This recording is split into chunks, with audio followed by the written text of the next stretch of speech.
بسم اللہ الرحمن الرحیم۔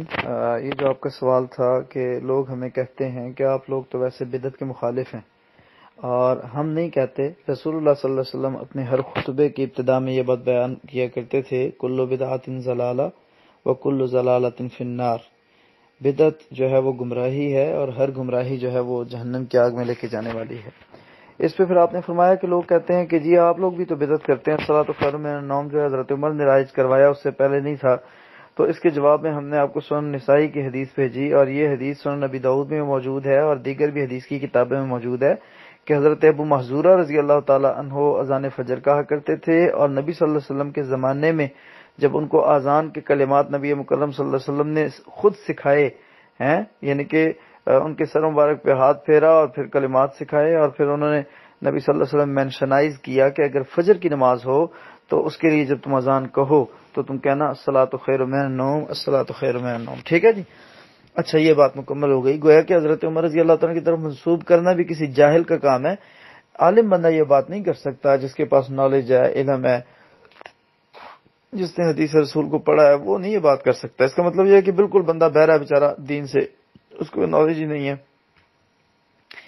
اچھا، اس نے دین اسلام کی اساس تک بھی جو ہے وہ نہیں پڑھی۔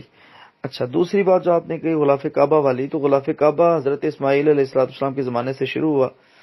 کہتے ہیں کہ یہ تاریخی بات ہے، اس کا تاریخی پس منظر یہ ہے کہ سب سے پہلا جو غلاف ہے وہ حضرت اسماعیل علیہ السلام نے چڑھایا، پھر وہ کافی عرصے تک اس کے بعد کوئی اس کی دلیل نہیں ملتی، پھر کرتے کرتے ایک اور بندے نے چڑھایا، پھر تیسرا غلاف جو ہے وہ یمن کے بادشاہ، اس کا نام اسد تھا، اس نے چڑھایا۔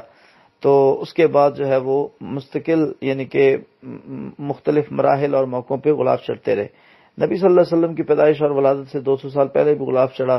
پھر اس کے بعد جو ہے وہ مکے کے لوگ جو متولی تھے بیت اللہ کے، وہ غلاف چڑھاتے ہوتے تھے۔ ٹھیک ہے، تو بنو خزاعہ قبیلے کا جو سردار ابن ربیعہ تھا، اس نے یہ فیصلہ کیا پنچایت میں کہ بھائی 1 سال غلاف جو ہے وہ آپ لوگوں کا چڑھے گا، 1 سال ہمارا چڑھے گا۔ یعنی کہ انہوں نے دوسرے قبیلہ جو بڑا قبیلہ تھا یا بڑی پارٹی تھی اس کو یہ بات طے کی۔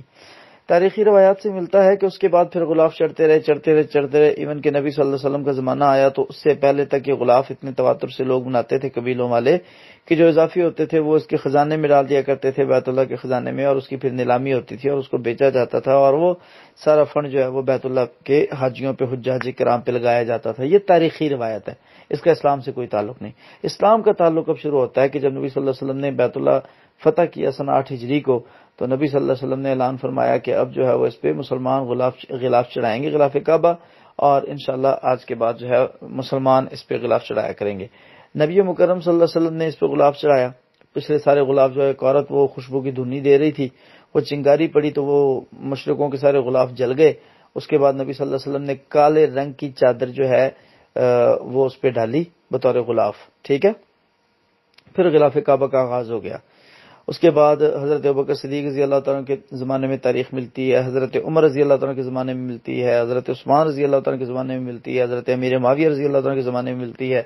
حضرت علی کا نام میں نے اس لیے نہیں لیا کہ تاریخی طور پہ میرے پاس اس کا یعنی کہ کوئی اس کی دلیل یا ریفرنس نہیں ہے۔ ٹھیک ہے، تو اس کے بعد جو ہے وہ ہر دور میں حضرت عبداللہ بن زبیر رضی اللہ تعالیٰ کے زمانے میں بھی جو ہے وہ غلاف چڑھا۔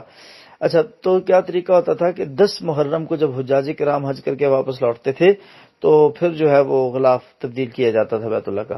لیکن حضرت امیر معاویہ رضی اللہ تعالیٰ انہوں نے یہ ٹرینڈ بنایا کہ انہوں نے ایک غلاف جو ہے وہ عید الفطر کے موقع پہ چڑھانا شروع کر دیا اور دوسرا 10 محرم کو۔ ٹھیک ہے، اچھا، اب اس کے بعد یزید نے بھی اسی طرح یہی طریقہ اختیار کیا، حضرت عبداللہ بن زبیر رضی اللہ تعالیٰ نے بھی یہی طریقہ اختیار کیا، اور اس کے بعد عبد الملک بن مروان نے بھی یہی طریقہ اختیار کیا، اور پھر یہ طریقہ آج تک رائج ہے۔ ٹھیک ہے، تو یہ بڑی فضول سی باتیں ہیں جو لوگ کرتے ہیں، میرے خیال سے علم کی کمی ہے، شعور کی کمی ہے، اللہ تعالیٰ رحم کرے۔